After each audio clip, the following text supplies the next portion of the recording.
Good evening, good morning. That is the longest intro, but very emotional intro. This is a safe space between us. I'm your host, Kieran, and my co-host, Kari. Kari, hello. Hello, how are you? Wicked. We do have a guest coming on shortly. She's just running shortly behind. It's very emotional, very um, unique, and sad story, but at the same time, very inspiring. But yeah, just while we're waiting, so Kari, how's your day been? Yeah, it's been really productive actually today. I've been busy working hard, trying to get people onto podcasts and stuff. So that's been really good. So I've got quite a few people that are willing to jump on at some point over the next couple of weeks. So that's really exciting. So I'm looking forward to getting them on. And obviously we've got a good one tomorrow, good few tomorrow as well, haven't we? So it's all been Yeah, really good. we've got some wicked, and obviously Carrie's been working hard getting people on the podcast. We've got some good guests. Everyone's good, to be fair, guests.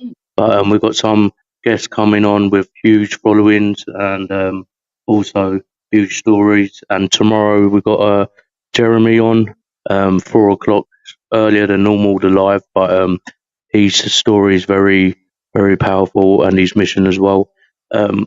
But yeah, so I apologise that I'm wearing a kid's hat today. My bald head is all over the place at the moment. The sides are growing longer than the top, so I look like definitely look like Mr. Burns, but a brown version. So I apologise. But yeah, lovely sunny day here in the UK. Been doing gardening again, raising funds for the two great causes and stuff. Again, please share, please donate, etc. Carrie, do you want to talk to us about? Obviously, people know a little bit about you as they are, but do you want to just give a quick insight, a quick recap on your story while we're waiting for Raelynn to come on? Yeah, can do. I'll just put you on the spot. You put me on the spot every time. I'm like, I wasn't expecting that. Yeah, just tell people, because we've got loads of new members and that, and people don't really see your face and see the help I get behind the scenes and stuff. So it's just a short one. Carrie is my PA, art secretary. She does all the bookings of gardening, of podcasts, all the chasing up, all the emails. She ain't really good at it, but yeah, that's another story. I'm joking. Watch it. Yeah, so she's one of the team members behind the scenes. So yeah, Kerry, just tell everyone a bit about your story while we're waiting for our guest to come on. Yeah, so my story started when I was about 7, and I was sexually abused by a family member, and it was something that I couldn't talk about. So it was quite a tough time growing up. Became very shy, didn't really wasn't very extrovert. I just wanted to kind of be behind the scenes and all of that sort of stuff. So I think it held me back a lot as I was going through school and all of that sort of stuff, and forming relationships as well as I got older. So I was married at 21, and that wasn't a very good relationship, and it just kind of escalated from there. We split up. And then had a couple of other relationships as well that became pretty toxic, and realised obviously that because of what happened to me and I hadn't healed from it, it was coming through into my adulthood and into my relationships. So my last relationship that was the worst probably out of them all, I would say, and I say all loosely, obviously there wasn't that many. Just put it out there before you say anything. That's not what you told me. You'd be like, before we come on. I'm joking. So that was like when I hit rock bottom, really. So I pretty much lost everything. Was at an all-time low, and decided lockdown was literally just upon us, and it was really good for me because it gave me a lot of time to reflect. Didn't have to see people, didn't have to put the mask on, pretending everything was all right when it wasn't. I could just be me, and if I wanted to feel like rubbish, I could feel like rubbish and not have to worry about what other people think about that. So just it kind of escalated from there. Did a lot of healing, did a lot of training as well, and now I help other women that have gone through similar stuff. Especially with the domestic abuse and that kind of thing. So just making my mission really just to sort of help people along the way, and be somebody that I wish that I had at the time. It's quite lonely, isn't it, when you keep it all to yourself?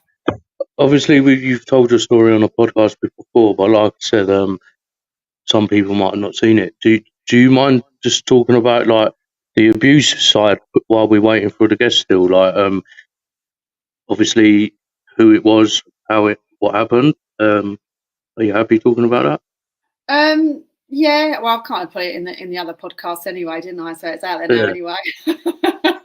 But basically, it was actually my brother. So that was really difficult. So yeah, so obviously inappropriate touching, that kind of thing, and it went on for quite a few years. So it's difficult to, when you look back, because obviously I was only a child, to remember exactly how long it was. But I would say probably from the age of about 7 till probably about 11. That's kind of when I recall it finishing. I don't know how it finished. A lot of it, I think, I blocked in the back of my mind. So it's something that I never really revisited. I just kind of got on with the day-to-day life and just, tried to sort of do the best I could growing up and forming friendships and stuff like that. Sort of looking back, I obviously didn't have the best relationship with my parents because I didn't feel that I could tell them. And I didn't actually tell them about it until 2 years ago. So there was obviously all of that sort of stuff going on. There was various times when I felt like I wanted to tell people when I was younger. But again, there'd always be a reason in my mind that I felt that I couldn't say anything.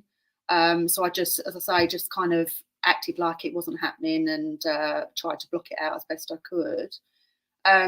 But because of that, as I say, when I then became an adult and then went into romantic relationships, they just weren't the right people for me. And I think, obviously, looking back that because I didn't really have that role model there, that safe person to go to, I was looking for safety in all the wrong places.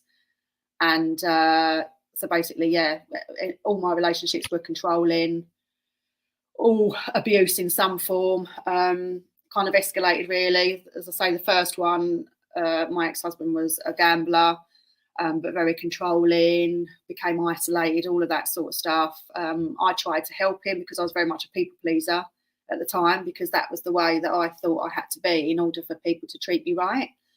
Yeah.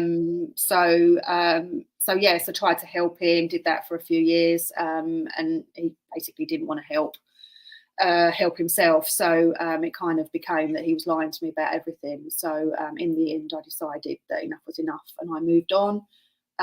Spent quite a while on my own, and then ended up in another relationship.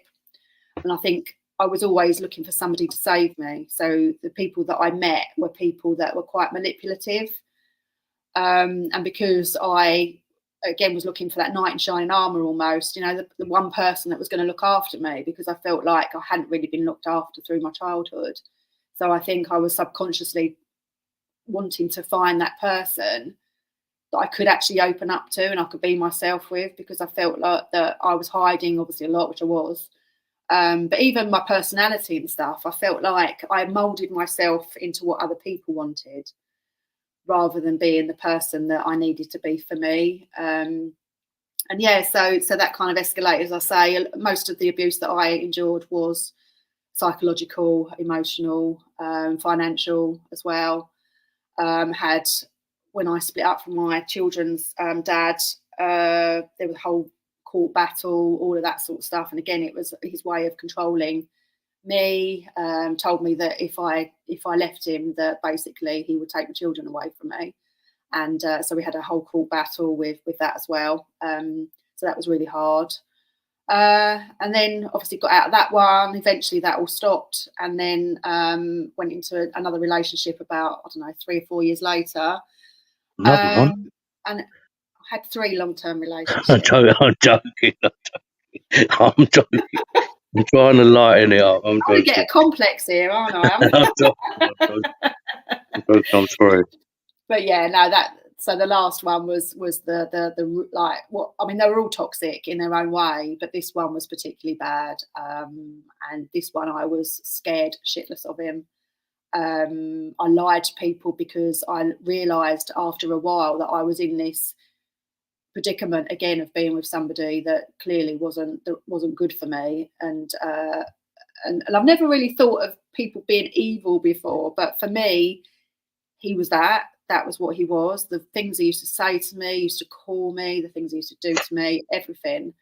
It was just inhumane, really, the stuff that he would do. And I think, funnily enough, although the psychological stuff was to me the most damaging, it was when he then became violent, like physically, although he was violent in many ways, other than sort of punching me and all of that sort of stuff. But it was that actually made me think, I need to get out of this, otherwise I could be dead if I don't get out of this now. Obviously I've got children and all of that sort of stuff. And I think it's weird because it's such a slow process from beginning to end. Yeah. It's something that kind of creeps up on you all of a sudden, and then you think they're this wonderful person. They portray themselves as this wonderful person. They kind of mirror you and your sort of characteristics. And as I say, I was very much a people pleaser and wanted to be loving towards them and make them feel that they were wanted and all of that sort of stuff. And they would mirror me as if that was the way they were with me, which is obviously what I needed. But obviously as time went on, their mask came off and and just basically turned into the devil, basically. So then obviously that ended. Police were involved and various other things, and unfortunately nothing happened to him. He got away with it scot-free, which happens in most cases to do with domestic abuse, unfortunately.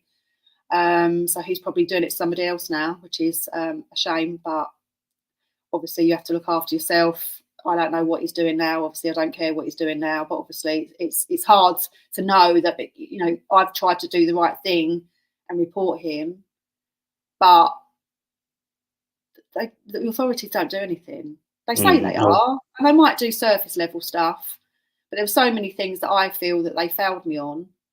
And just basically let him walk away, you know, and he just completely ruined my life. As I say, I hit rock bottom, didn't want to be here anymore, really didn't know how I was going to piece my life back, lost my home. Obviously, my other ex, he'd sort of taken the children away from me to a point, although they're still in my life and I still see them regularly. It was all very much like the emotional blackmail and all of that sort of stuff as well. And that was something that was consistent in all of the relationships that I had. So it was really, really difficult. And I think as well, there's a lot of shame to it, because you think, especially because it's happened before, a lot of people that know me would all be very much like, I felt that although they wouldn't necessarily say it, but I would feel that they were just thinking, oh, here she goes again, met another loser, as if it was my fault. I'm just the idiot that just meets these rotten people and there's something wrong with me. So I felt, obviously, my value in myself wasn't there anyway to start with, which I didn't realise, but because of the childhood abuse, I had very low self-worth. And that just kind of added to it, really. So when we went through lockdown, as I say, I did a lot of healing, decided that I was going to coach people and help them through their stuff as well. And it just kind of escalated from there, really. So things are now on the up. I know we said on the other podcast the other day that sometimes, as bad as these things are, it can give you a purpose. Yeah. And it's just realising that it's, you know, what's happened isn't the end of the line. There are better things to come. But obviously it takes quite a while for that to sort of happen and for you to feel like you're in that position again where you feel like you can live life. I think you first of all, you should thank you for filling up the gaps while we're waiting for our guest to come on. She's actually typing to me now. That's why my eyes are down here. But I want to. Don't lie, you're not listening to me. I know you're not. Kari, man, come on. I'm always listening. You know I can multitask, but no. And I've heard your story many times, and it's like every time you tell me or I hear it, I just want to say again, like, listen, we wouldn't have met if we didn't go through what we've been through. Always look on the bright side of life. No, but you're inspiring, and again, it's not your fault. And you're right. The system, the authorities, they don't do much. about it, to be honest. And this is going to be a drum roll, jaw drop moment. The authorities are out there doing it themselves, half of them, abusing women. So that's another podcast. Keep in touch. That's another podcast. But unfortunately, they don't really care. They either treat you like you're a piece of dirt, or you're lying, or that how could you let someone do that to you? Again, the authorities are another problem with what's wrong with the world. We could definitely do another podcast on that. I'll tell you, I've got loads of stories. Right. The ladies coming on next minute or two. But yeah, I just want to say, like, I'm proud of you. You're very inspiring. You inspire me. And to be fair, you are the reason that I've been able to talk more about my story. And yeah, so I want to say thank you. But you should be proud of you. I'm proud of you. And just get a bit better at your PA and secretary work. Is a bit. You don't know how lucky you are, honestly. I'm just replying. I'm still doing it. See who I am again on another podcast. I say you can't be without me now. So you just got to keep me on here. Someone's just put, and I just want to read a few of the messages while Raelynn's jumping on. She's logging on any second now. So Patricia said, "You're a good girl." I say good granny, not good girl, but good granny. Granny, you're even throwing the granny card in there. Oh my goodness me. We'll Patricia's similar story, but our guest is here now, so we can thank you again, Kari, for sharing that. Hello. I'm so sorry. I have been in planning vacation nightmare, so I did not mean to be late, but I had a manager from the travel agency that we went through for our vacation happened to call me back, and we still didn't get anywhere. They still need to escalate it higher up. So go figure on that one. Do you want me to call? This is what a safe space between us is for. We can call them for you and have it out for you if you want. Yes, let's do that. Maybe that'll get somewhere. That's right, Kari. So obviously we've met. We're live, by the way. Kari is our co-host, and she's my lovely PA secretary, friend, whatever you want to call her. And she just shared her story briefly. And obviously we've got a lot of listeners or viewers on here to hear you on today. So let's start.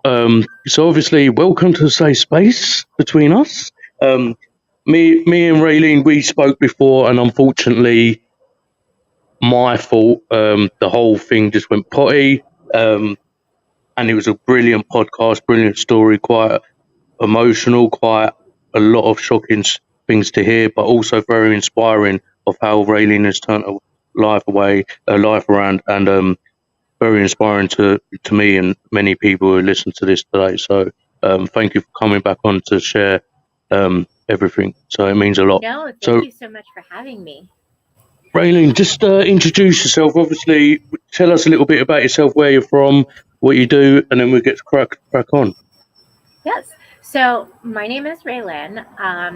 I am a publisher for a local community magazine. I also like to do domestic violence advocacy work. I'm also going back to college. I just started March of last year for my psychology degree. I am a mom of 3 children, a soon-to-be wife, and honestly, I am so proud of where I started and where I'm at now. Because I've noticed how hard I've truly worked to get in a better space. So, yeah, that's just me. And firstly, congratulations on being engaged, getting married soon. And I will give a clap now and a clap at the end, because, yes, you should be very proud of how you've turned yourself around. You've gone through so much. And obviously, the listeners who listen now and listen down the line will understand what I mean. So just take us back where it all began, obviously mental health, trauma and stuff like that. Take us right back, rewind, and just want to say to everyone, disclaimer, there will be things that we discuss that could upset you. So So please, if anything does, please message us or comment or seek support. We'll be happy to help. But as you know, you can go as deep as last time. I appreciate there was some things that to me I was like, whoa. So as deep as you like. So over to you. Yeah, thank you. So my parents, they started out married when I was little because of domestic violence and the fact that my dad had drug issues. My parents had gotten divorced. My dad was at the time facing 99 counts of prescription drug abuse. He had stolen his doctor's prescription pad and had written his own prescriptions, and apparently he was caught. Um, and, my dad was never really in my life. My mom, she was a nurse, but she spent all of her weekends at the bar, doing drugs, bringing home random guys. Um, and that never really changed throughout my childhood. That was always something that was there, was the drugs and the alcohol. Um, and so as I got a little bit older, my mom started to get more and more abusive. It started out with her just being physically abusive. Um, I remember one time where it was one of the worst beatings that my mom had given me. Um, I had just gotten done watching TGIF with my mom. And back in the day, there was like Clarissa Explains It All and Blossom and all of that on television. And my mom and I, for whatever reason, and I don't even remember because it was such a little instance, it was something silly, but we started arguing, and me having just watched, I'm pretty sure it was Blossom on television, um, had looked at my mom and been like, you know what, I hate you. And I stormed off to my bedroom, just like she had done when she got into an argument with her mom on the TV show. And my mom followed me upstairs, and she sat there and she's like, you know what? She goes, since you hate me so much, she goes, pack something of clothes. She goes, just pack one thing. She goes, make sure it's play clothes. And she goes, you can take one stuffed animal. And this was wintertime, guys. We were about to have a really big blizzard hit our area when this had happened. And so my mom then sits there after I come downstairs in play clothes with a little stuffed teddy bear that I had. It was actually a little stuffed dog. And it had a little bit that said little beggar dog on it. And I had taken that with me, and I came down and I looked at my mom and I'm like, all right. I was like, I'm ready. What do you want me to do? And my mom makes me stand out on the front porch. And it's cold. It's winter. I don't have a jacket. I just have this pink sweatpants suit. It was a pink sweater and a pink pair of pants that matched. And I'm holding this little dog of mine. And my mom periodically would come and check on me. And after a while, it had started to get dark. It was snowing. And my mom came out and she's like, you can come in for a minute. You can warm up. She goes, oh, and by the way, she goes, since, Children's Services hasn't gotten here to pick you up yet, she goes, I called the police. She goes, and they stated that because of the weather that, non-emergency personnel were not allowed to be on the road. So apparently my mom told me that they were supposed to come and pick me up. And several hours later, and the only reason why I know roughly what time it was is because I could hear my mom on the phone with either a relative or a friend of hers. And she had stated that it was around 2:00 in the morning when she had finally brought me back in. And at that point, my mom then takes me and makes me go down to the basement. And to give you guys an idea, like we had a set of steps going down to the basement. There was a landing, and then there was another set of steps that actually went into the basement. My mom put me directly down into the basement. She had beaten me already. I could barely walk. I just really wanted to go to bed. And I just wanted my mom to leave me alone. And I went down into the basement. My mom looked at me and she goes, you're not allowed to come upstairs. And she goes, I don't even want to see you on the landing. She goes, I'll be checking on you. And she shuts off the light to the basement. And I was little. I was roughly like 6 or 7. And I was terrified of the dark. I was terrified of spiders. So as soon as my mom shut the door going upstairs, I crawled up onto the landing, and I did fall asleep there. And when my mom opened up the door, she caught me on the landing and she beat me again. My mom, by the end of that night, had beat me so badly that she could not send me to school the next day.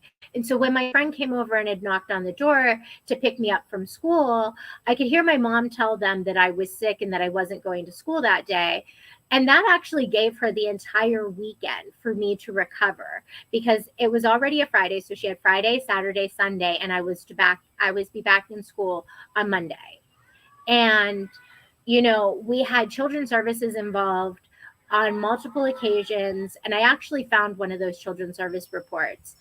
And it specifically stated that she was found to be a fit parent because she had claimed that she was a nurse and was able to show them a valid nursing license when they came and did the inspection with me.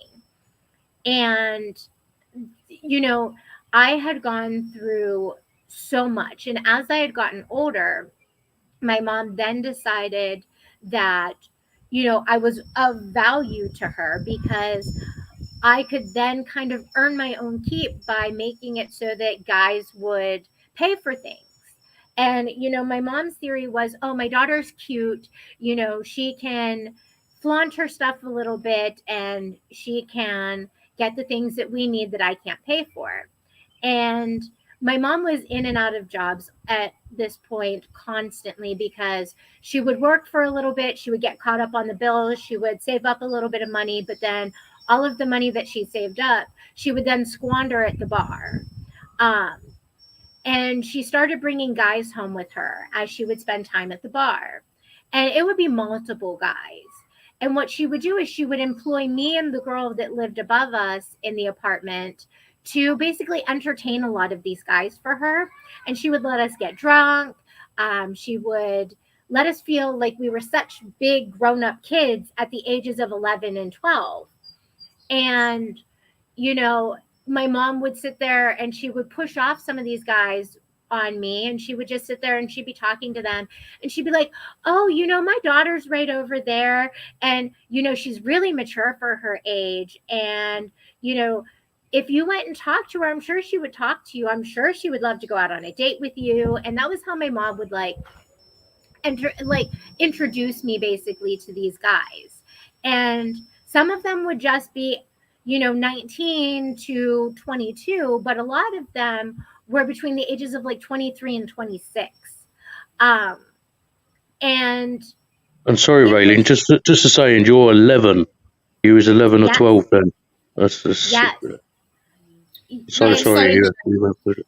Yeah, it's so interesting, actually, isn't it? Because obviously, when you talk about domestic abuse and abuse at home, most people generally do generalize and think it's the man to the woman. And when you hear it, that it's actually the woman that's doing the abusive stuff, obviously, to their own child. It's just, you just can't fathom what that process is like, obviously, for you, but also for her as a mum. I'm a mum myself, and I will protect my children to the hilt, so it's so upsetting, isn't it, to think that somebody would do that to their own child.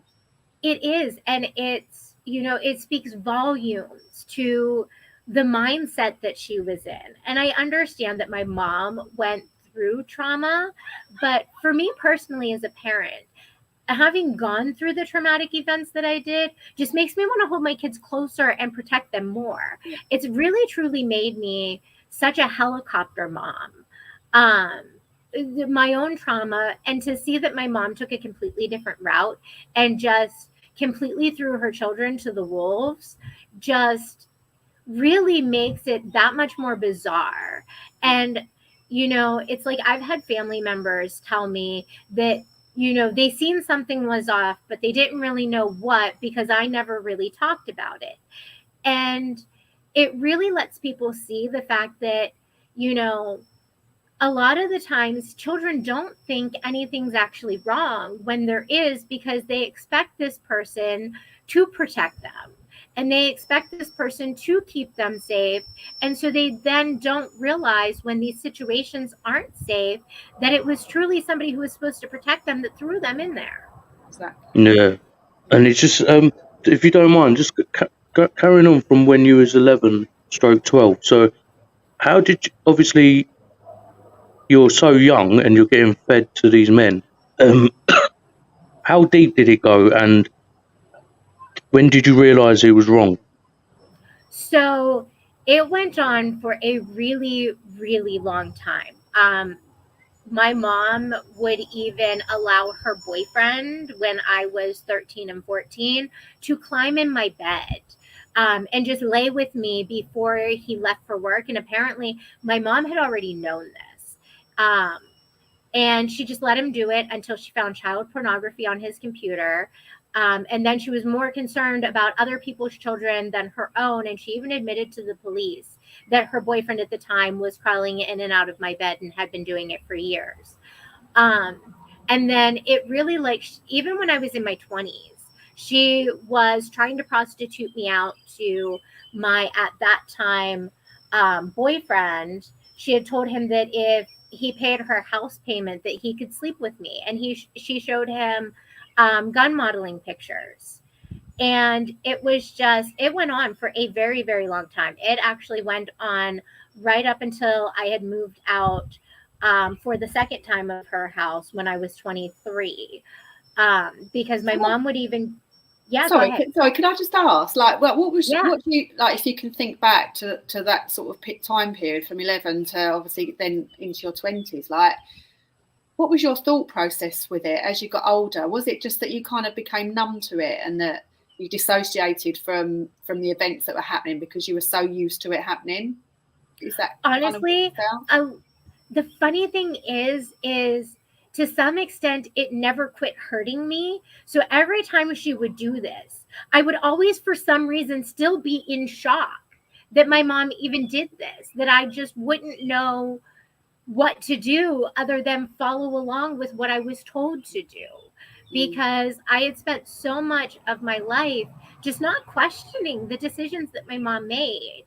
Like when my mom got drunk and I was 11 and she had sold my saxophone so that she could have money to drink. And then she made me drive home 40 minutes at 11 on a highway. And I had never driven before a single day in my life, all because she was too drunk to drive herself. So because of decisions like this, I just didn't question my mom's choices. I just followed along blindly with it. And looking back now, I see that I was just far too naive to really realize how detrimental she was.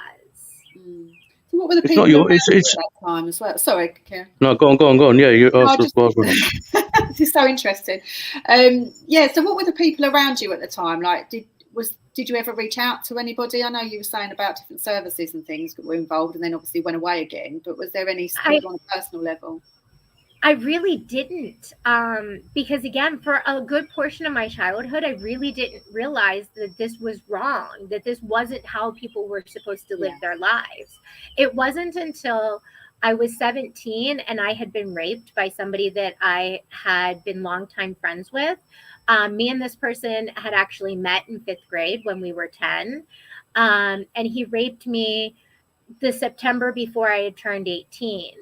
And so I had known him almost 8 years. So at that point, you don't question the fact that somebody's your friend. You just assume that they are after that amount of time. And you assume that as your friend, they wouldn't hurt you in this way. And so when he did rape me, I was shocked. And he literally called me that night, or I'm sorry, the next night. And he sat here and I answered the phone and he goes, I raped you last night, didn't I? And I sat here and I was like, yeah, you did. And he goes, well, you wanted it anyway. And at that point, I hung up the phone. And I went to my school guidance counselor. And I said to her, I was like, I don't trust my mom enough to talk to her alone about this situation, but here's what happened. And I showed her the bruising on my neck. I showed her the bruising on both of my wrists. I showed her the bruising on the inside of my thighs. And she goes, okay. She goes, how about we schedule an appointment with your mom? And I was like, yes, let's absolutely 100% do that. I was like, you can help me talk to her. She goes, yeah. She goes, and what we'll do is we'll get the authorities involved after we talk to your mom. And I was like, that's perfect for me. I was like, I'm okay with that. And so she tried for 3 months to get a hold of my mom. It wasn't until we were on our Thanksgiving break that my mom sat here, corners me at the house, and says in front of my dad, my stepdad, I call him my dad just because he's been in my life for so long now. But you know, she cornered me in front of my stepdad at the time and sat here and was like, so why does the school guidance counselor want to talk to me? She's like, why are they calling me? Why can't we just talk about whatever's the problem? And I sat here and I was like, Mom, let me go into the bedroom with you. I was like, because I don't feel comfortable saying this in front of Dad. And my mom's like, fine. She goes, I don't understand what you need to talk to me about that you can't say in front of your father. And so she drags me in the bedroom and I tell her, I just looked at her and I was like, look, Mom, I was like, this person raped me. I was like, here's exactly what happened. I told her all about the fact that, you know, I had gone in the house to get 2 hoodies and he had gone in the house to get a pop, and how he met me upstairs and the whole conversation. And my mom looked at me and she goes, I don't really believe that happened. She goes, he's too afraid of me. She goes, and I even talked to him right before he showed up at the house. And I specifically told him that if he did anything, that, you know, I would kill him. And I sat here and I was like, Mom, it didn't matter. I said, he still did this. I said, he acted like he was upset about his ex-girlfriend. He told me that they had broke up. And then that's what happened. And my mom goes, oh, I see now. She goes, you just did this because you had sex with him and you regretted it. And I said, no, I said, he called me the night after I told you. And so my mom calls and she talks to his grandparents because he lived with his grandparents at the time. And she told them what happened. They went and got him. And he literally admitted to my mom. He goes, yeah. He goes, she told me no. She fought me off. He goes, but he goes, she wanted it. She didn't mean what she said. He goes, she really wanted it. He goes, I wouldn't have done it if she didn't want it. And my mom sat here and gets off the phone with him, turns around and goes, yeah, he said that he did this, but he said that just because you told him no, that you actually wanted it. And I sat there and I was like, no, I didn't. I was like, I seriously was fighting so hard. And I was showing my mom the old bruising because it was still there. I fought so hard that 3 months later, the bruising, though faint, was still there. And my mom sat here and she's just like, just because you liked it rough and then didn't want to admit it because you were too ashamed does not mean that you should come to me and the guidance counselor and try to cause problems and ruin somebody else's life. And it was just, to not have my own mom believe me was horrible. It's interesting though, isn't it? Because I was like that in my family. So I was sexually abused by a family member, and you're still looking for, like, similar to you, still looking for that person to protect you, even though you know that all their behaviours before that haven't protected you in the slightest. You know, it's like going back to being that child again, isn't it? And expecting Absolutely. It all to be all right all of a sudden, and everything's going to be different, and they're going to love me how they should, and all of that sort of stuff, you know. And then your whole world just crashes down around you because they don't. No. And what you were hoping for never happens, and then it just all shatters. I get it. It's, you know, it's hard. Mm-hmm. It is. And as you say, I think people don't realise that. And it's easier, isn't it, to look outside looking in and think to yourself, well, you should have known that. You should have known that that isn't the case. But because everything's happened from such a young age and over a long period of time, you just don't want to believe it, do you? There is obviously that disbelief, even though cognitively you know all this stuff has happened, but you're still hoping, like I say, that one day they're going to wake up and realise what they've done and be sorry for it, and it's all going to be rosy at the end of it. And you know, it's unusual, isn't it, for people to kind of get that side of it. It is. And I'm sure that for people who have never been through it, it's very disorienting to hear that, you know, this is even possible. Because honestly, if I hadn't gone through it and I was hearing a story like this, I would say it was unbelievable. But, you know, there are still times where, because of all the PTSD, even from my ex who was abusive, which we'll get into here in just a minute, I still wake up smelling smells and hearing sounds. And like, if I'm having a nightmare that, you know, somebody is coming into my room, I can literally feel those footsteps and that vibration that comes through just because my brain is so traumatized from my life. I relate. I totally relate. I've been getting that recently. As Kari knows, I've told her things that happened years and years ago. I can taste and feel and see more now than when I was back then. But I'd just like to add to something. It's just people listening and stuff like that. Where I think Kari and yourself said about people might not like believe it, and that the sad thing about this is happening a lot around the world. Without us, we need to be realistic. Not us three, but the world needs to be realistic because this is happening so many times around the world, still in 2023, and there's probably millions out there who are still not spoken at because of whatever reason. But people like yourself and Kari and many other people will inspire people to come up and talk. So again, I know there's much more to still go, but again, I just like every time I hear this, I get angry for you. That's why I've been quiet. Like the first time I heard it, and I've heard the same thing this time, and it's just like I just can't believe human beings can do that. And I know it's your mum, but it's like my mum. I know. For me, I don't have a mum, but it's just That's how parents can, how parents can treat us. But at the same time, obviously talking to you and talking to like when we catch up, catching on each other via Facebook and that is, I'm just very proud of you, seriously, and I mean this from the bottom of my heart. That what you're doing, the things you've gone through, you are making sure that your kids have and your future is better than ever. So, like, credit to you, seriously.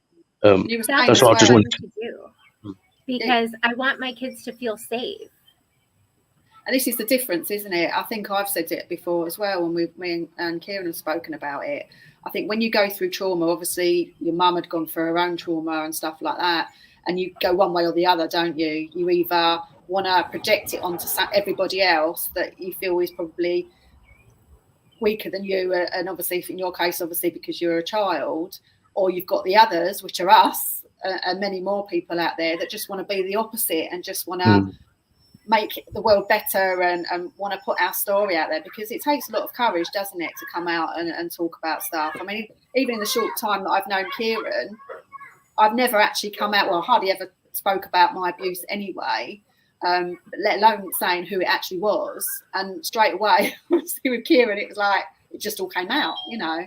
Yeah. But I'm so pleased that it did, because obviously, you know, like you say, it just helps other people and for people to kind of understand stuff that we go through. Well, and I think that there's a level of healing to it when you share your story and you know that it is helping other people too. You know, because it helps them not feel so alone, and maybe it gives them the you know, the realization that they are able to be strong and push through whatever is going on in their lives, be it domestic violence or childhood abuse, and that they can survive it too. And I feel that there's a sense of healing in all of that. Yeah, and that's what I wanted to ask you next. Is obviously, I know we actually talk about your abusive relationship person, and I want to ask you, obviously, what kind of healings you actually helped you keep sane. Like, obviously, going through all that, you must have found something to keep you sane. You know what? Honestly, therapy was the biggest help. But we will go into my domestic violence relationships. So when I was 18, I had gotten into a domestic violence relationship with a guy that I had known for a while. He was a Marine. He was stationed in South Carolina, and my mom had thrown me out just after my 18th birthday. She threw me out that June, which was about 2.5 months later, roughly. And the whole reason why she threw me out was because I had asked her to put away college money for me, and her and I got into a big argument. And the reason why I asked her to put away college money for me was because I had just given her $50,000 from a settlement that I had gotten. And for those of you who do not know, just look up Chi-Chi's 2004 Monaca, PA. You guys will totally understand the whole story just from that. But I had been in this ginormous settlement. My mom had gotten $50,000 out of it because I gave it to her. We had an agreement that, I give her this money, she pays off the house, I go to college. We just had a back and forth agreement for each other of what our expectations were. And she threw me out because she wasn't upholding her end. She was supposed to put money away for me for college. She wasn't doing that. She hadn't paid off the house. So I questioned it.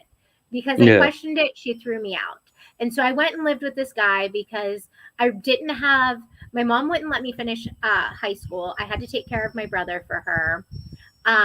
So she pulled me out of high school. She made me drop out, told the school that she was homeschooling me, which she never really did.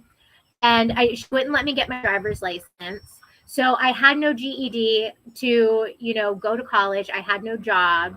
I couldn't get a job because I didn't have a GED. And I didn't have a car because I didn't have a license. So I had no way to get anywhere. And we lived out in the country. We were 7 miles from the nearest main road.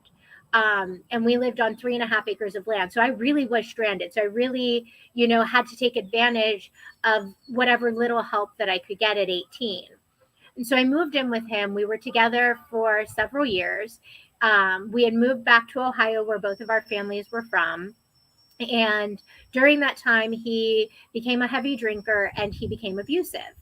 One night he tried to kill both of us, and I took him to the insane asylum. And while he was gone, I basically made plans to just up and disappear after he got home. And thankfully, my dad bought me a bus ticket to go down to Arkansas to live with him. During that time, though, it was about 6 months after I moved in with my dad in Arkansas that my mom called me and had me come back to Pennsylvania because she stated that she was dying of cancer and needed somebody to take care of my brother. And my brother was 6 at the time. And this all kind of, part of the reason why I'm telling this is because it all kind of leads into the longer term domestic violence relationship that I stated. So it's all kind of context to that. And so I moved back trying not to make more issues for my dad, because at one point, since I was reluctant to move back, my mom called the police that were right down the street from us and had told them that I was mentally incapable of taking care of myself and that I should be considered a kidnapped minor, even though I was 22 at the time and had been living on my own since I was 18. I had gotten my own GED on my own. I had even gotten my driver's license on my own. Like, I was perfectly capable of taking care of myself. So I moved back to Pennsylvania to make everybody's life easier so my mom couldn't push back or anything. And when I did, my mom made me become a stripper to pay for her bills so that I would not mess up her welfare that she was getting.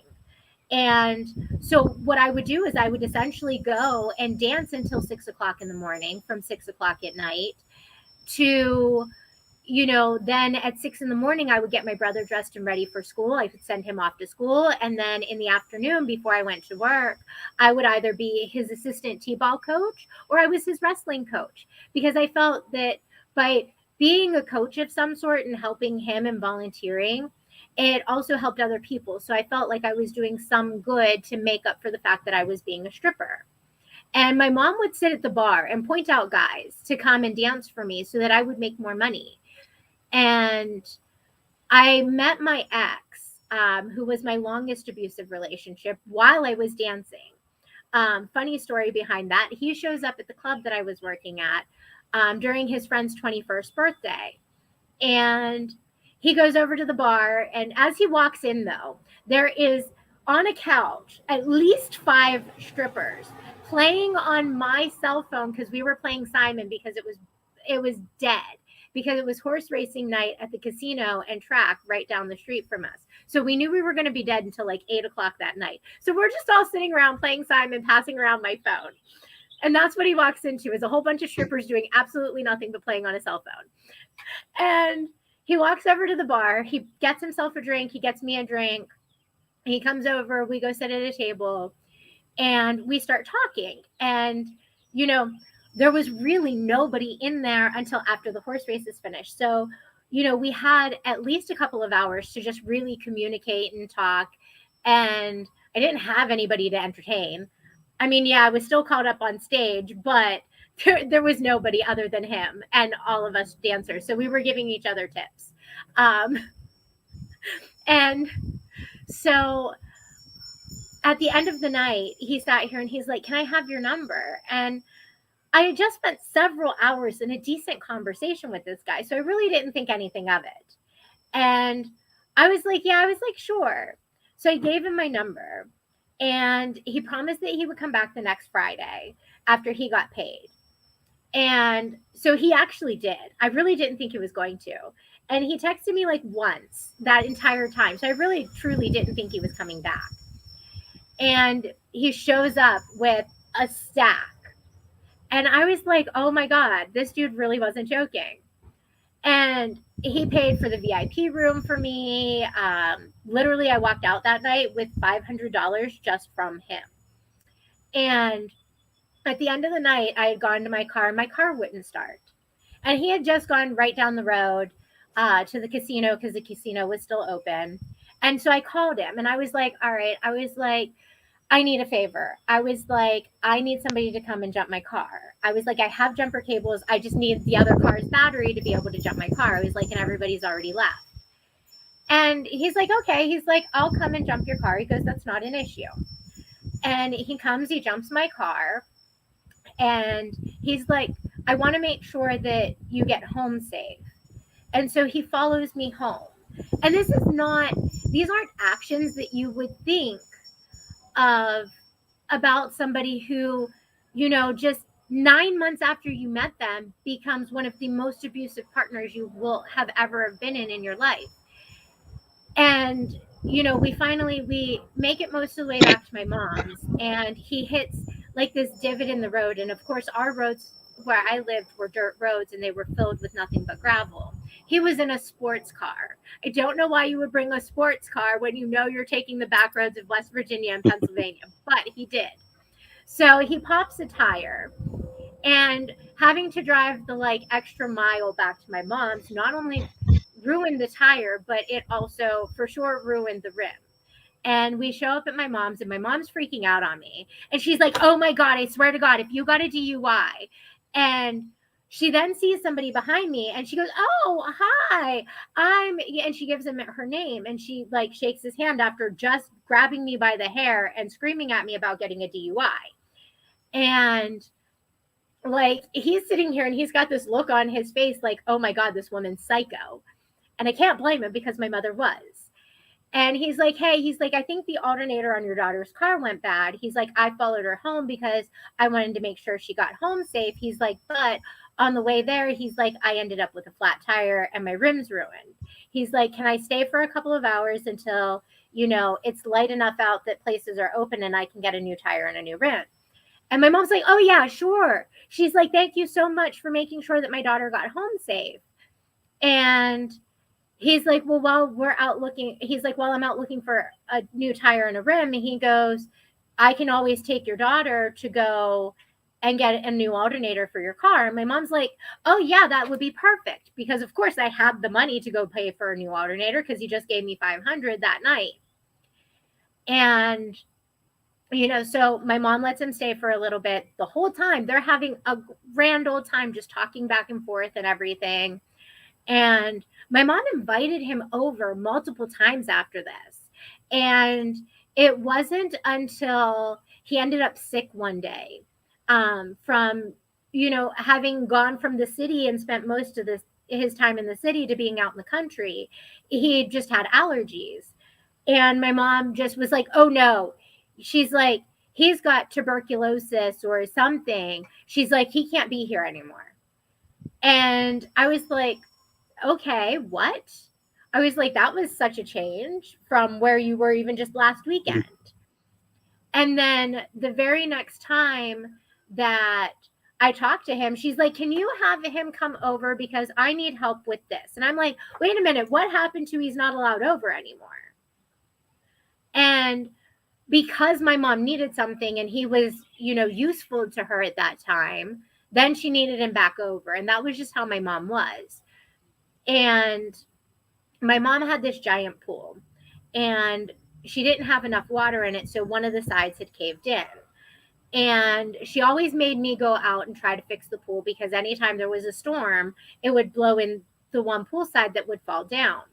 And my mom, just this one day, she was out there, she had me fixing the pool with her, and she was like, oh, there's that van that had just passed. And I sat here and I was like, Mom, there is no red van, because she had already mentioned this van multiple times. The van only passed past our house once that day, and that was like several hours prior to. And my mom's like, oh no, it's your dad spying on us. And I'm like, oh my God. At this point, I just lost it, because I had no patience for her. I needed her to hold up a pool wall that she was not holding up, because she was too worried about this van that had only driven past our house once, driving past multiple times. And I just sat here and I was like, you know what, Mom? I said, you're an effing lunatic. I said, I don't care. I said, Dad can be spying on us. I said, Cluck Cluck down the street, which is what she called our neighbor, could be spying on us, and I don't give a flying F. And my mom sat here, stormed in the house. When I went in after fixing the pool wall all by myself, an hour later, my mom goes, you know what? You are just so disrespectful. She goes, how dare you call me a lunatic? She goes, I want you out of this house. She goes, you know, I'm a nurse. She goes, I could just take a pen and stab you through the ear right now, and you would just be dead. She goes, and I really wouldn't care. And so I called several of my friends that I had known, and they were like, oh no, you and your mom fight like this all the time, and your mom throws you out, and then you become somebody else's problem, and we just aren't in the mood for that. And then one of my friends sat here and they were like, no, you can stay. Well, my mom then took my phone, sent a text message to this person, and said, do not let her stay. She has this boyfriend who has tuberculosis. And so that immediately got that person to sit here and be like, nope, I can't let you stay. I'm sorry. So then ultimately I had to call my then boyfriend, which was the guy I had met from the strip club. You know, and I was like, look, here's what happened. I was like, my mom's only given me an hour and a half to get out of the house. I was like, otherwise she's saying that she's going to kill me, because she was. And I sat here, I was like, she won't let me use any of the phones. I said, I can't call 911. I was like, I just need somebody to come get me. And he's like, fine. He's like, give me 45 minutes. He goes, and I'll be there. He goes, because I'm at work. He goes, and my boss told me that I could take my lunch, and I just had to come back. And I was like, okay. So he comes, he gets me, he rescues me and my cat at the time. And he takes us back to Pittsburgh, where he's originally from. And he's like, all right, he's like, you got to stay with me until the end of the day. The first red flag to all of this, honestly, should have been while we were on our way to his house. He calls his ex-girlfriend and says, you need to get your stuff out of my house. I'm moving my girlfriend in. That should have been the first red flag. But I was 22. I was stupid. I was naive. You know, he told me that he only let his ex-girlfriend leave her stuff there because, you know, she just lived right up the road, and on her way to school, she would come and just grab some stuff and occasionally take it with her and take it back up. And, you know, she just never got it all out, and she's kind of been working on it. I trusted that. I was just to say that's again the misconception, isn't it? People would be thinking, oh, well, how silly is that? You know, she didn't see that red flag. I mean, what's going on?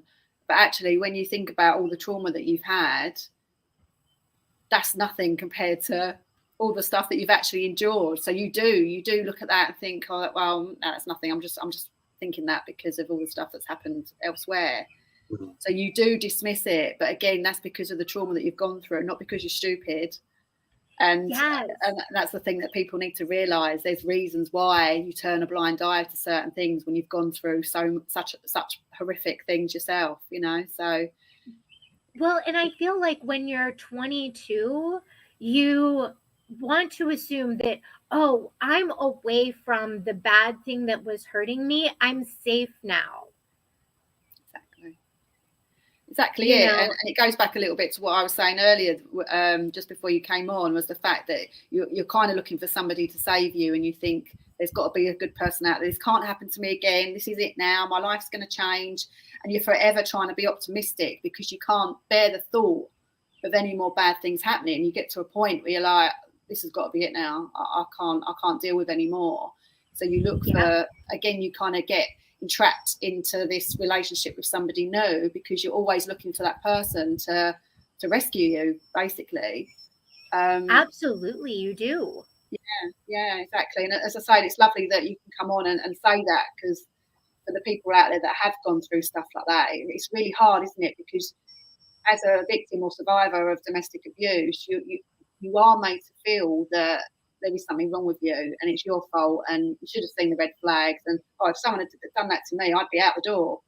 And Absolutely, very judgmental, aren't they? But it's not that easy though, is it? Like, people, and that's what angers me a lot, because people might sit there and listen to Raelynn's story, your story, my story, anyone's story, and might sit there and say, how have you not seen it? It's not that easy until you're in that moment. And I've reckoned 99.9% of human beings out there, if ever been put in that situation, and I wish no one to be in that situation, will probably be deal with it the similar ways how we've dealt with things, because it's not that easy. As I said in the past about, when I see this person, I'm going to smash his face in, blah, blah, blah. Then last year I see him, I crumble and turn into a little kid. So it's not that simple. So, like, again, it's just the judgment in people out there. Come and I'll educate you.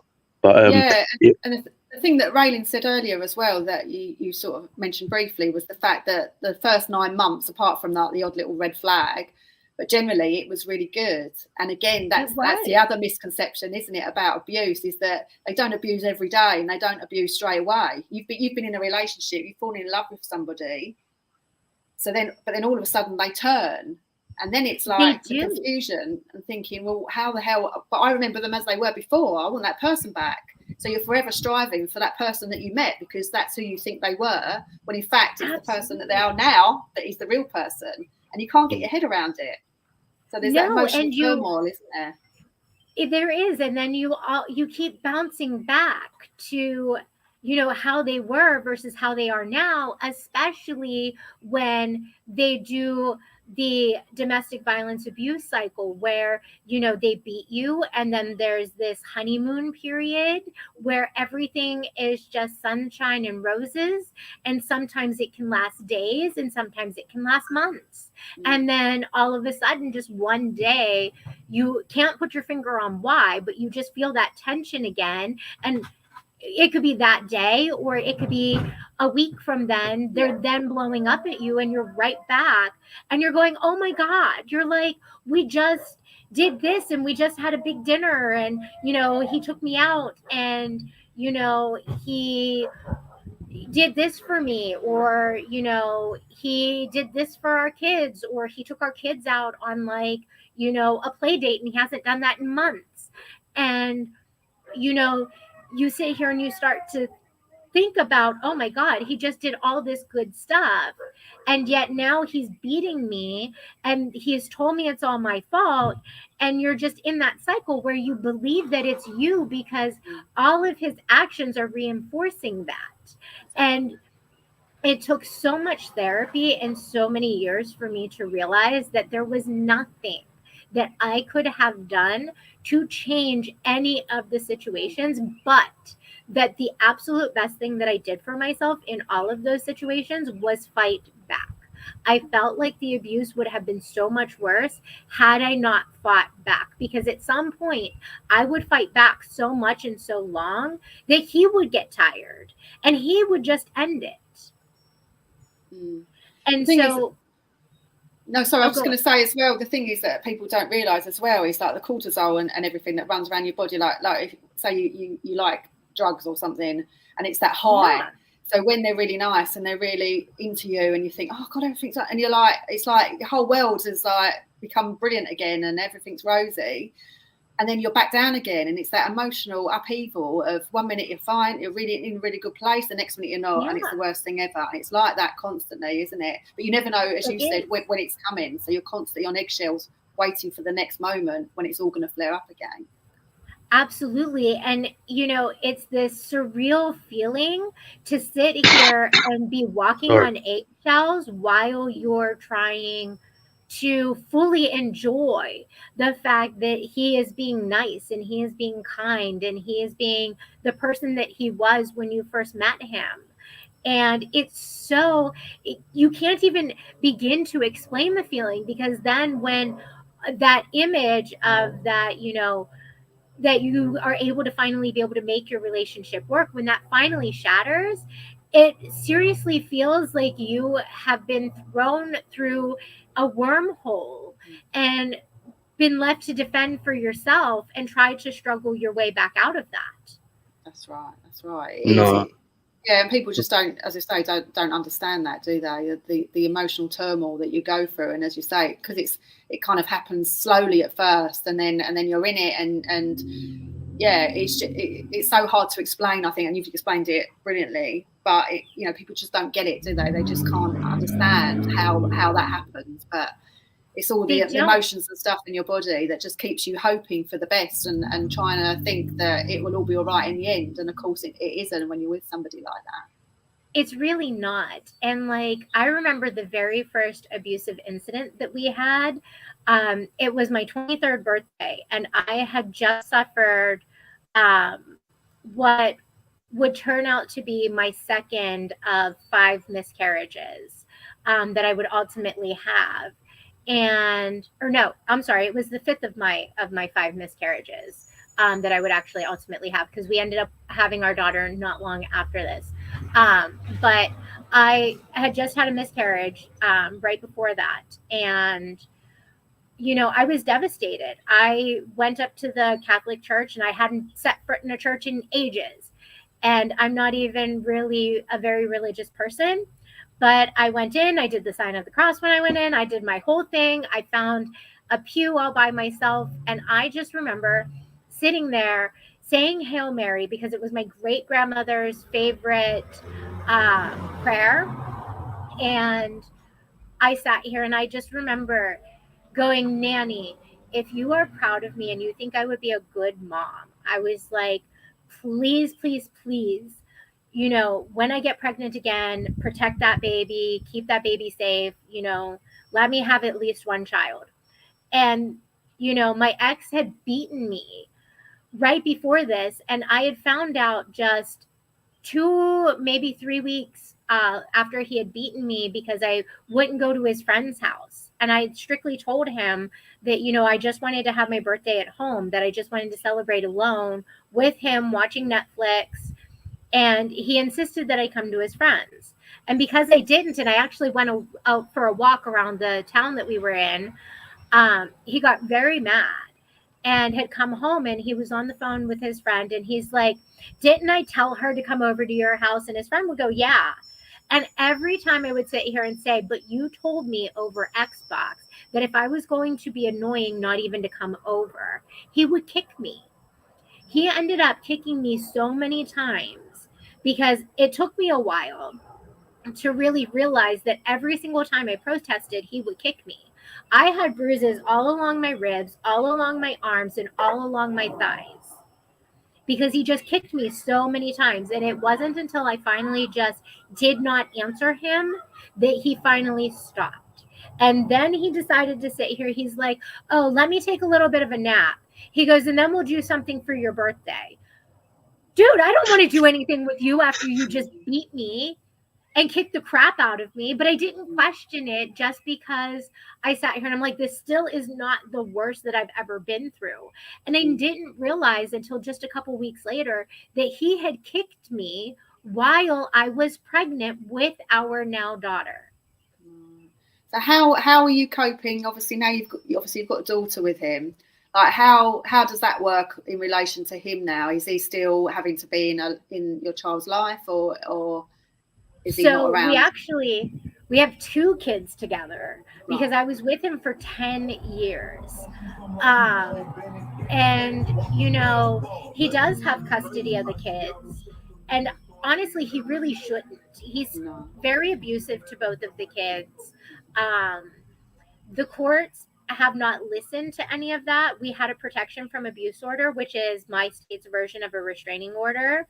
That was supposed to be no contact for 2 years. He was allowed to break that. I even had like GPS data to prove that, you know, he had broken the protection order. I had pictures to prove it. I had everything, and they still just denied these. And like, we've had children's services involved 6 times in 5 years. And the first time was when he beat me the last time, because he beat me in our then 2-year-old son's room, who's now 6. I mean, that beating was so bad, he cracked my ribs. My daughter tried to run to the next door neighbor and have him call 911, but my ex stopped her. My son is so traumatized by it that he has not slept in his room since he was 2. He has slept in my bed since that night. My now husband can verify on that one, because he has to sleep in bed with a 6-year-old and me as well. But I know that feeling. I'll sleep with 2 3-year-olds, so don't worry. Right. So yeah, like, you know, and honestly, it's very difficult, because even now my ex has thrown hot pizza in our daughter's face. He has pulled her out of his car by her hair.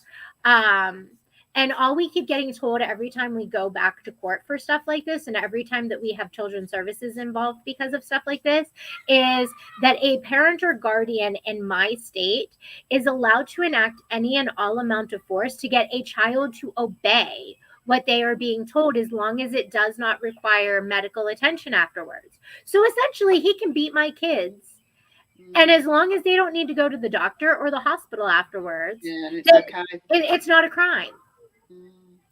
It's just awful, isn't it? If you want, give me a couple of days. I'll be on a flight over and I'll sort out your ex. So if you want, do you know what? It makes me so sick, though. It makes me absolute sick. That, to be fair, though, Raelynn, it's not even just that. Like, this show's not about me, but basically, short story. I done stuff that social services got involved because I took cocaine, right? Yeah. And then people reported me of allowing my 3-year-old daughter of smoking. Yeah, that's never happened, right? Never happened. But they were on me like a cardboard bonnet, like they were on me like a rash. And I'm like, whoa, I that's not me. But then you see people beating kids, throwing pizza at kids' faces, spitting at kids, dragging them by the hair and that, and they turn a blind eye. It makes me sick, and I'm so sorry your kids have gone through that. It's like so bad. I think, you know, it's still not taken seriously, is it? They talk about it enough in the media here and there, but generally they just like to turn a blind eye. I think when it comes to women and children, unfortunately, that is what happens, and it's not just you, it's not just me, it's across the board. It happens in every country. It's disgusting. And that's where. Oh, sorry, Ken. I didn't mean to cut you off. Go on. No, it's disgusting. I just said it's disgusting. Yeah. It angers me. It just angers me. And that's exactly why I decided that, you know, ever since day one of me leaving, I have always gone into like domestic violence groups and everything like that. And as soon as people say that they need help, I am right in their messages. And I'm like, here you go. Here's the Are You Safe app. Where do you live? Because I will use that app to help find you a shelter. And there have been times where, while I was at work for a gas station, and I'm sorry to my boss at Sunoco, because in case he's listening to this, sorry, I did not mean to steal time on company time, but I love you. So I was helping other people. Thankfully, he was a cool boss. And probably would not have given 2 craps because I was doing something good. But there were multiple times where like we wouldn't have customers, and I would be in the back, and I would be calling domestic violence shelters for people in like Oklahoma. And I would be like, look, I have a woman who is trying to escape a domestic violence relationship. She has this many kids. She's in this area. Do you have any openings? What are your policies? You know, Do you let them stay for any specific time period? Do you guys help them find housing? All that stuff. So again, to my boss, if you're watching, I'm sorry, but again, I was doing good. And like, that's just the type of stuff that I like to do. And I like to remind people that, just because you're struggling to escape and you're struggling to find support within your current circle, that does not mean that there's not people out there that are willing to do everything that they can for you, even if it doesn't include doing something financially. Them sitting on the phone talking to domestic violence shelters for you could be a huge help. This is it, isn't it? Sorry. I just wanted to say, so obviously all those negatives and stuff that you've gone through, and again, I'm so sorry you've had to go through that and your children. Talk to us briefly about what you do now and how you've turned all that around into a positive in supporting, as you were saying, supporting people, and talking about your book and everything else you do. Yeah, absolutely. So, what honestly really helped me the most was therapy. It also has helped my kids the most. My children have such severe PTSD and other mental health issues. Like, my daughter has an adjustment disorder from all of this. My youngest was diagnosed with hypersensitivity sensory processing disorder, which means that, and he's got type A. So type A is the closest to autism that you can get without an actual autistic diagnosis. We are working on getting him evaluated again, because we got him evaluated originally during COVID when he was younger. And he scored borderline, but they didn't say that it was quite enough for him to be considered autistic. So he needed retested after kindergarten. So he just finished kindergarten.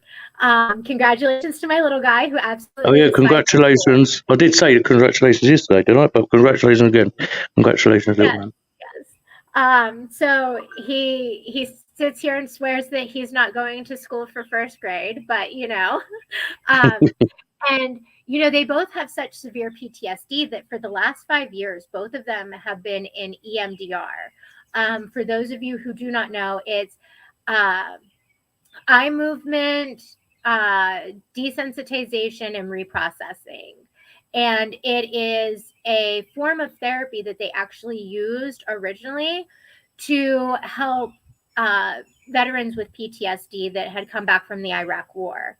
It was specifically designed to help them, and now it is used oftentimes in people who have PTSD from childhood abuse, domestic violence, and other traumatic events that could cause you to need reprocessing. Thankfully, my kids were good candidates for that. I currently am not, even though I've been in therapy for 5 years. I'm still having too many traumatic events in a current day to be able to qualify for that. So once I stop having like flashbacks and everything as often, then I will qualify for it. But at the time, my son wasn't having any flashbacks, and my daughter was only having nightmares. And so that made them both very good candidates. My daughter, after 5 years, she's done phenomenal. She has gone from harming our animals and stealing baby birds out of their nests to, now she mostly does her chores, does her homework. So I consider that a huge improvement. Huge improvement. You can only ask so much of an 11-year-old. And then my son, he went from having meltdowns almost hourly. And I mean, they would be big ones to where he would be kicking and hitting you and punching you and throwing things at you, to now there's times where he'll go months and not have a meltdown. So again, another huge improvement. And my son also went from having such severe separation anxiety to where his occupational therapist had to have me sit out in the car, and they would make him go in by himself. And when they would literally have to pry his poor little fingers off of the door of my car, because he just did not want to, get out of my car because he was afraid to leave me. And so to see the fact that now he will somewhat willingly go to kindergarten is a huge improvement, because I don't think any child is really that thrilled to go to school.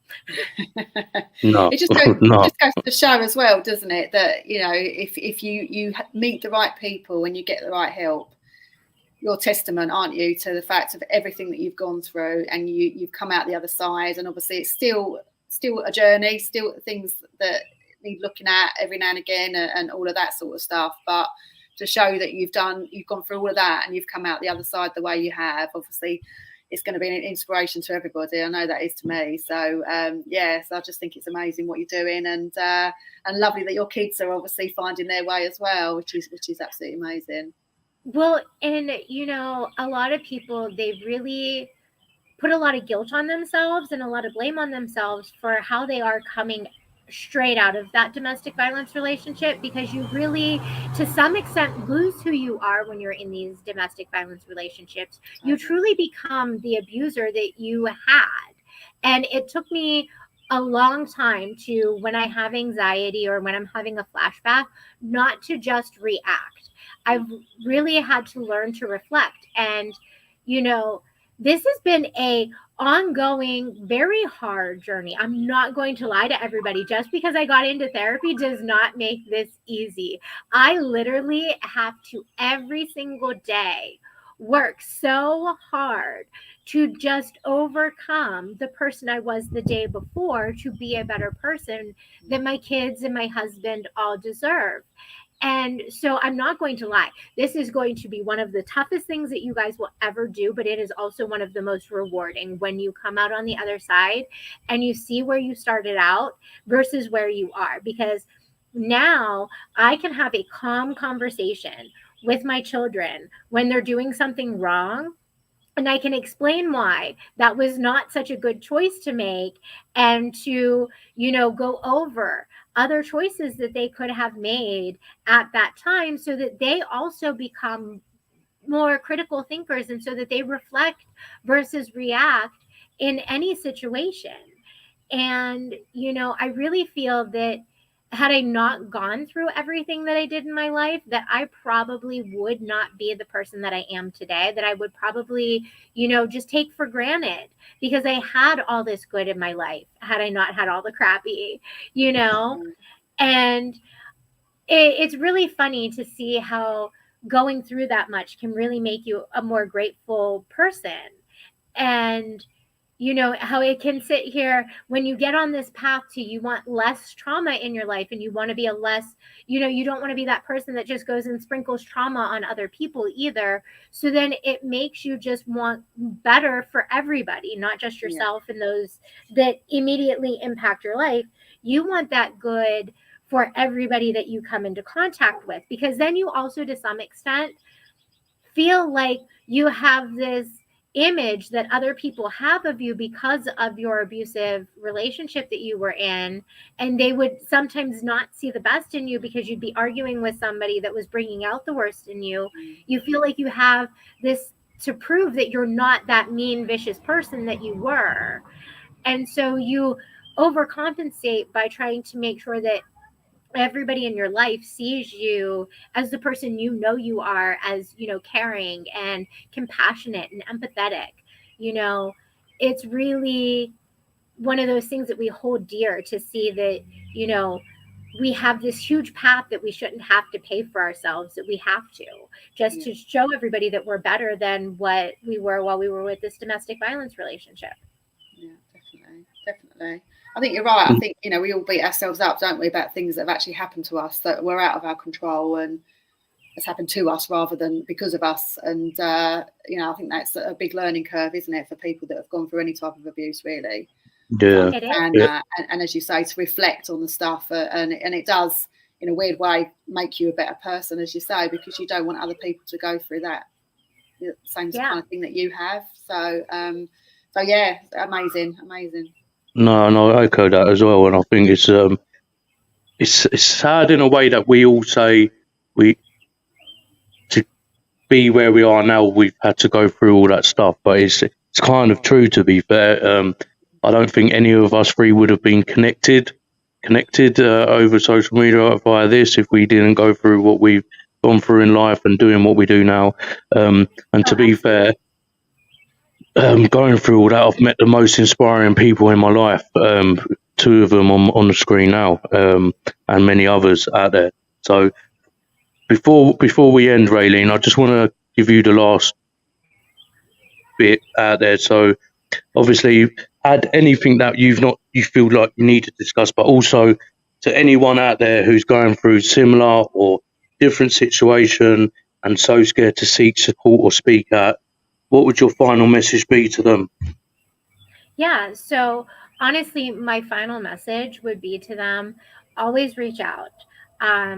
If you want to, I think I gave Ken my information last time I talked, but I will definitely give it again. This way, you guys can easily reach me via social media, because I will always help. I will also give Ken, I think I gave him the link for the Are You Safe app, but in case I didn't, I will give him that again. That's another amazing resource. And guys, it's absolutely free. You can get it on your Android phone. You can utilize the Are You Safe app from a website. You can also utilize it from any Apple smartphone or tablet as well. Use that app, guys. It will help you find shelters in your area. It will help you come up with an escape plan. It will also help you come up with a budget so that you know how much money you have as you're leaving, and things like that. So this is an amazing resource. And honestly, seek help. You guys can do this. You are so much stronger than you give yourselves credit for, especially while somebody is telling you that this is all your fault and that this is because of you. It's really not. This is because of something in them that they cannot face. And for whatever reason, you are just the person that they decide to take it out on. They're not angry at you. They're angry at themselves. They are miserable with themselves. And so they want you to feel the same way because you are the bright spot in their lives. They're not doing this because of anything that you have done wrong. You as a human being are flawed, but absolutely perfect in the most imperfect way possible. You are exactly who you are meant to be. And I am so proud of every single one of you that has gone through trauma, is currently going through trauma, and has survived this far. You are worth so much more, and never, ever give up. Thank you. That was really, really good message. Really good message. Kari, is there anything you would like to say before I wrap up? Well, I think Raelynn pretty much put it all together there in one fell swoop. So just reiterate everything that you've just said, really. And I want to thank you for being on here and telling your story, because I think it will be an inspiration for many. And as you said, it just goes to show that it's everything will be better one day. It just does take a long while to get there, but you do get there. And I think that's a brilliant message for people out there that feel like where they are at the moment is where they're going to stay, because obviously that's not true, and we all know that that's not true. So yeah, just let everyone just keep fighting and keep pushing their way through, and everyone will find a way at some point. So yeah, just keep pushing forward. But yeah, amazing, Raelynn. I've loved this podcast. Thank you. Right. Thank you so much, both of you. I greatly appreciate both of you having me on. And Kari, it was such a pleasure to meet you. Ken has told me so much about you, and I was looking forward to it. I wouldn't believe most of it. Oh no, it was all good. I wouldn't. No, there you go. No, there you go. Don't believe any of it. Don't believe any of it. It was all lies. She's the opposite. But seriously, I know we speak once in a blue moon, and we do check in on each other. And I do hope we can keep that relationship going of checking in and stuff, because you're an amazing person. You're very inspiring, and again, just shows that people can somehow get through. There's light at the end of the tunnel and turn things around. And as Raelynn has said, it's not going to be easy, but to things that you've gone through, Raelynn, like, I seriously, much love to you, and much credit to you. Amazing. And again, I know this sounds like a cliche. Maybe it is, maybe it isn't, but this is your safe space as well, Raelynn, not just on. To anytime you need a talk, please do message. But we've been talking anyway, so it's been amazing, and I'm definitely gonna one day get a flight over to see you, say hey, and go and find your ex for you. Hey, you are more than welcome anytime. I'll be there too. I will gladly host. Feel free. I will gladly host both of you. So yes. No, I appreciate that. Well, we're always doing challenges. Maybe one of our challenges will be to fly over to you. Who knows? But seriously, awesome. Make it during because I'm going to be starting local events to bring like businesses and the community together. So make it like one of our community picnics, or even when we're doing the 5K where everybody gets to donate money to their local school of their choice and all the proceeds go to that school. Make it one of those times. You guys will have a blast. Yeah, and if it's a running one, I'll come and beat everyone and show how the UK does it. No, I'm joking. There you go. Yeah, no, definitely. I'm definitely up for it, and we'll sort something out, definitely. And I mean that. And just a few messages from people just saying well done on such a fantastic talk. And I promise you, you've already inspired us too, and I know for a fact that someone listening to this today, someone listening to this tomorrow, or future down the line, you will save someone's life and inspiring. I know that for certain. So I want to say thank you so much again and much love. You're part of the safe space between us family now. So thank you so much. Thank you. I appreciate again you guys all having me on, and thank you so much to everybody's kind words out there. I greatly appreciate it. And again, never hesitate to reach out to me. Via the Facebook group or instant messenger. That goes for both Ken and Kari and everybody out there. I am always here for all of you. Thank you. And I'll put all your links. I will put all your links on this on the comments as we end. And we will what we do. We make shorts and put it on TikTok and stuff as well. Yeah. We're on TikTok now. We're TikTok. Oh, congratulations. No, but again, I just want to say thank you to all the listeners out there. And if anyone has like heard some of this and it's hurt you, or it's you need to speak to someone, my message is always open, as is Kari's. And as Raelynn said, please do reach out to her because she's such an amazing person. So on that note, I want to say thank you to Kari for being here. Kari, thank you. You're more than welcome. Thank you, Kari. Raelynn, thank you so much. Thank you so much again. Much love to both of you. And ladies and gents, I've been your host, Kieran. It's been safe space between us. And good night, good morning, good evening, wherever you are. See you later, guys.